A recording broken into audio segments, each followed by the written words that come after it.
Hello दोस्तों, आज के वीडियो में हम पढ़ेंगे हिंदी गद्य के प्रथम अध्याय भारतेंदु हरिश्चंद्र के जीवन परिचय के बारे में और उनकी रचनाओं के बारे में। अगर आपको वीडियो अच्छा लगे तो लाइक कीजिए और चैनल को सब्सक्राइब कीजिए और हमारे वीडियो की नोटिफिकेशन सबसे पहले पाने के लिए बेल आइकन की घंटी को जरूर दबा दीजिए। तो चलिए हम आज का वीडियो स्टार्ट करते हैं। सबसे पहले हम पढ़ेंगे भारतेंदु हरिश्चंद्र जी के जीवन परिचय के बारे में। तो चलिए स्टार्ट करते हैं। इतिहास में प्रसिद्ध सेठ अमीचंद के यहाँ पर भारतेंदु हरिश्चंद्र जी का जन्म सन 1850 में वाराणसी में हुआ था। कहाँ किनके यहाँ पर? इतिहास के प्रसिद्ध सेठ अमीचंद के यहाँ पर सन 1850 में भारतेंदु हरिश्चंद्र जी का जन्म वाराणसी में हुआ था। इनके पिता गोपाल चंद कीर्तिदास ब्रजभाषा के एक प्रसिद्ध कवि थे। कौन थे? ब्रजभाषा के एक प्रसिद्ध कवि थे। जब भारतेंदु हरिश्चंद्र जी मात्र 10 वर्ष के थे तो इनकी माता पिता का देहांत हो गया, जिससे यह माता पिता के सुख से वंचित हो गए। भारतेंदु हरिश्चंद्र की आरंभिक शिक्षा घर पर ही हुई, जहां उन्होंने हिंदी, उर्दू, बांग्ला एवं अंग्रेजी का अध्ययन किया। इसके पश्चात इन्होंने क्वींस कॉलेज में प्रवेश ले लिया, किंतु काव्य रचना में रुचि न होने के कारण इन्होंने कॉलेज को छोड़ दिया और इन्होंने घर पर ही अध्ययन किया। भारतेंदु जी का विवाह 13 वर्ष की आयु में ही हो गया था। इनकी पत्नी का नाम मन्नू देवी था। इनकी पत्नी का नाम क्या था? मन्नू देवी था। अल्प आयु में ही ये क्षय रोग से ग्रस्त हो गए। इन्होंने क्षय रोग से मुक्त होने के लिए हर संभव जिस प्रकार के उपाय थे, इन्होंने हर प्रकार के उपाय किए इस रोग से निकलने के लिए, लेकिन यह मुक्त नहीं हो सके। अंततः यह सन 1885 ईस्वी में मात्र 35 वर्ष की अल्प आयु में ही यह क्षय रोग से पीड़ित हो जाने के कारण इनका देहांत हो गया। अपने इस छोटे से जीवन में ही इन्होंने हिंदी की जो सेवा की, उसके लिए हिंदी साहित्य जगत इनका सदैव ऋणी रहेगा। तो चलिए हम एक बार फिर से देखते हैं। इतिहास में प्रसिद्ध सेठ अमीचंद के यहाँ पर भारतेंदु हरिश्चंद्र का जन्म सन 1850 में हुआ था। इनके पिता गोपाल चंद कीर्तिदास ब्रजभाषा के एक प्रसिद्ध कवि थे। मात्र 10 वर्ष की अवस्था में ही इनके माता पिता का देहांत हो गया, जिससे यह माता पिता के सुख से वंचित हो गए। भारतेंदु हरिश्चंद्र की आरंभिक शिक्षा घर पर ही हुई, जहाँ इन्होंने हिंदी, उर्दू एवं बांग्ला और अंग्रेजी का अध्ययन किया। इसके पश्चात इन्होंने क्वींस कॉलेज में प्रवेश लिया, किंतु काव्य रचना में रुचि होने के कारण इनका मन अध्ययन में नहीं लगा। परिणाम स्वरूप इन्होंने कॉलेज को शीघ्र ही छोड़ दिया। भारतेंदु जी का विवाह किनका विवाह? भारतेंदु जी का विवाह 13 वर्ष की आयु में ही हो गया था। इनकी पत्नी का नाम मन्नू देवी था। अल्प आयु में ही ये क्षय रोग से ग्रस्त हो गए।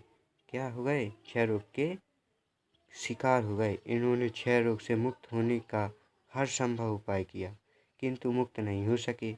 सन 1850 ईस्वी में इसी रोग के कारण मात्र 35 वर्ष की अल्प आयु में ही भारतेंदु जी का स्वर्गवास हो गया। अपने इस छोटे से जीवन में ही इन्होंने हिंदी की जो सेवा की, उसके लिए हिंदी साहित्य जगत इनका सदैव ऋणी रहेगा। तो चलिए हम आगे बढ़ते हैं। हिंदी साहित्य जगत में भारतेंदु जी का आविर्भाव एक ऐतिहासिक घटना थी। ये ऐसे युग में भारतीय साहित्य गगन के इंदु बनकर उदित हुए, जब प्रायः सभी क्षेत्रों में युगांतकारी परिवर्तन हो रहे थे। साधारण प्रतिभा संपन्न भारतेंदु जी कवि, नाटककार, समाज सुधारक, निबंध लेखक, संपादक आदि सभी कुछ थे। हिंदी गद्य के तो इन्हें जन्मदाता समझा जाता है। भारतेंदु जी के पूर्व विभिन्न गद्य रचनाकार गद्य के विभिन्न रूपों को अपनाए हुए थे। उस समय हिंदी गद्य की भाषा के दो प्रमुख रूप थे। एक में संस्कृत तत्सम शब्दों की अधिकता थी तथा दूसरे में उर्दू फारसी की कठिन शब्दों का प्रयोग किया जाता था। भाषा का कोई राष्ट्रीय स्वरूप नहीं था। भारतेंदु जी का ध्यान इस ओर आकर्षित हुआ। इस समय गद्य साहित्य विकसित अवस्था में था, अतः भारतेंदु जी ने बांग्ला के नाटक विद्यासागर का हिंदी में अनुवाद किया और उसे सामान्य बोलचाल के शब्दों का प्रयोग करके भाषा की नवीन रूप में बीजारोपण किया। सन 1868 ईस्वी में इन्होंने कवि वचन सुधा और सन 1873 ईस्वी में हरिश्चंद्र मैगजीन का संपादन प्रारंभ किया। 8 अंकों के बाद हरिश्चंद्र मैगजीन का नाम बदलकर हरिश्चंद्र चंद्रिका हो गया। हिंदी गद्य का परिष्कृत रूप सर्वप्रथम इसी पत्रिका में दृष्टिगोचर हुआ।